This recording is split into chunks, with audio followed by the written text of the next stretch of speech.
امورا اور صالح کے جانے کے بعد میں نائمہ کو لے کر حوض کے کنارے ایک جگہ بیٹھ گیا. میں نے اس سے کہا, تمہیں معلوم ہے تم کیا کر رہی ہو؟ ہاں, میں نے جمشید کے لیے امورا کو پسند کیا ہے. مجھے معلوم ہے, مگر تمہیں معلوم ہے کہ تمہاری پسند سے کچھ نہیں ہوگا؟ مجھے معلوم ہے, مگر پچھلی دنیا میں ہما کے تجربے کے بعد اب جمشید میرے سامنے کچھ نہیں بول سکتا, اور امورا کے والدین سے میں بات کر چکی ہوں. یعنی متعلقہ فریقوں, لڑکا اور لڑکی دونوں کے علم میں یہ بات نہیں ہے, نہ ان کی مرضی لی گئی, اور سب کچھ تم نے طے کر دیا. نائمہ, یہ دنیا نہیں ہے. ہم یہاں ماں باپ بس رسمی حیثیت رکھتے ہیں. یہاں وہی ہوگا جو ان لوگوں کی مرضی ہوگی. اس لیے اپنے دل میں کوئی امید باندھنے سے پہلے ان دونوں سے پوچھ لو, اور اگر انہوں نے انکار کر دیا تو اور بہت لڑکیاں ہیں. آج کسی چیز کی کمی نہیں, تم اس معاملے میں بے فکر ہو جاؤ. نائمہ خاموش ہو گئی, مگر اس کا ذہن ابھی تک اپنی بہو میں الجھا ہوا تھا. میں نے اسے دیکھتے ہوئے کہا, نائمہ, ہمیں پہلی دفعہ یہاں تنہائی میسر آئی ہے. تم کچھ دیر کے لیے اپنی مادرانہ شفقت کو کونے میں رکھ دو اور یہ دیکھو کہ یہاں کتنا اچھا ماحول ہے. پھر میں نے اس سے کہا, تمہیں یاد ہے نائمہ, ہم نے کتنے مشکل وقت ساتھ ساتھ دیکھے تھے.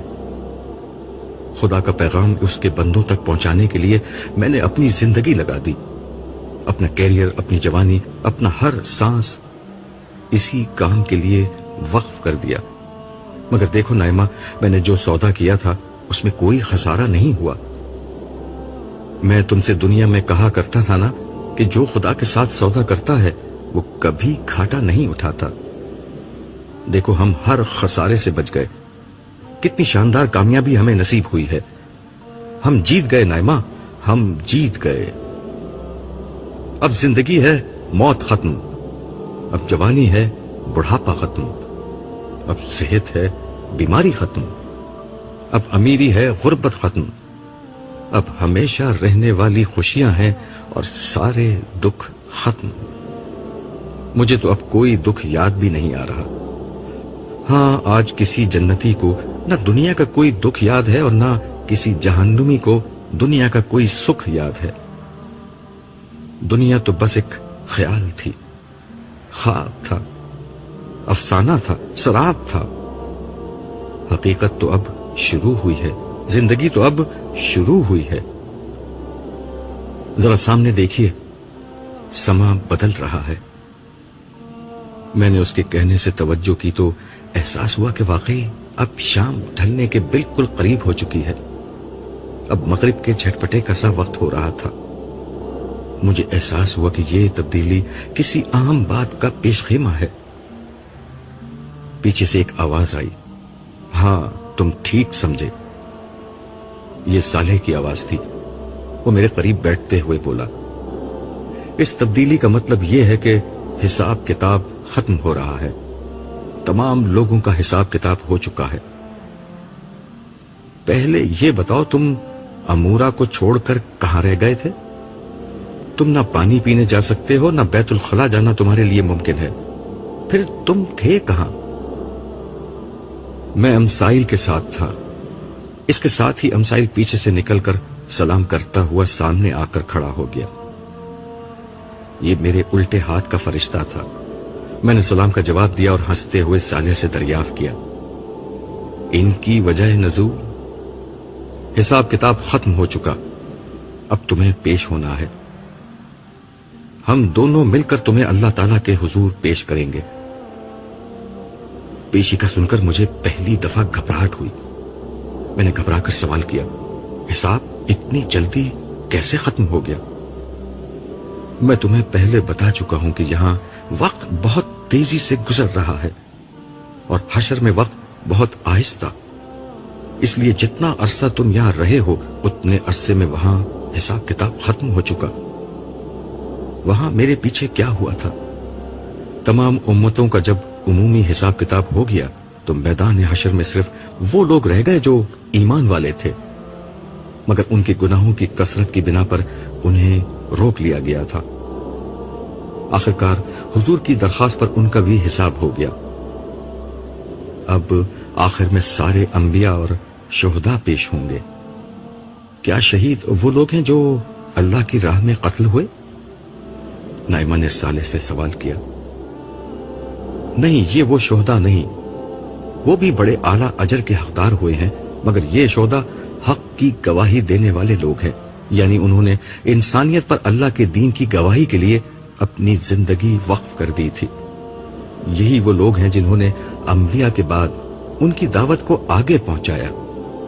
کیا ان کا بھی حساب ہوگا؟ میں نے سوال کیا، کیونکہ مجھ پر حساب کے تصور سے گھبراہٹ طاری تھی۔ نہیں، بس بارگاہ ربوبیت میں ان کی پیشی ہوگی اور ان کی نجات کا اعلان ہوگا، لیکن اللہ تعالیٰ رب العالمین اور مالک کل ہیں، وہ جب چاہیں جس کا چاہیں حساب کر سکتے ہیں، کوئی بھی ان کو روک نہیں سکتا۔ میں خدا کے اختیار کا بیان کر رہا ہوں، یہ نہیں کہہ رہا کہ اللہ تعالیٰ یہ کریں گے۔ دراصل اب جنت و جہنم میں داخلے کا وقت آ رہا ہے، چنانچہ اب اہل جنت اور اہل جہنم سب کو میدان حشر میں جمع کر دیا جائے گا۔ ان سب کے سامنے انبیاء اور شہداء کی کامیابی کا اعلان ہوگا، پھر گروہ در گروہ وہ نیک و بد لوگوں کو جنت و جہنم میں بھیجا جائے گا، جس کے بعد ختم نہ ہونے والی زندگی شروع ہو جائے گی۔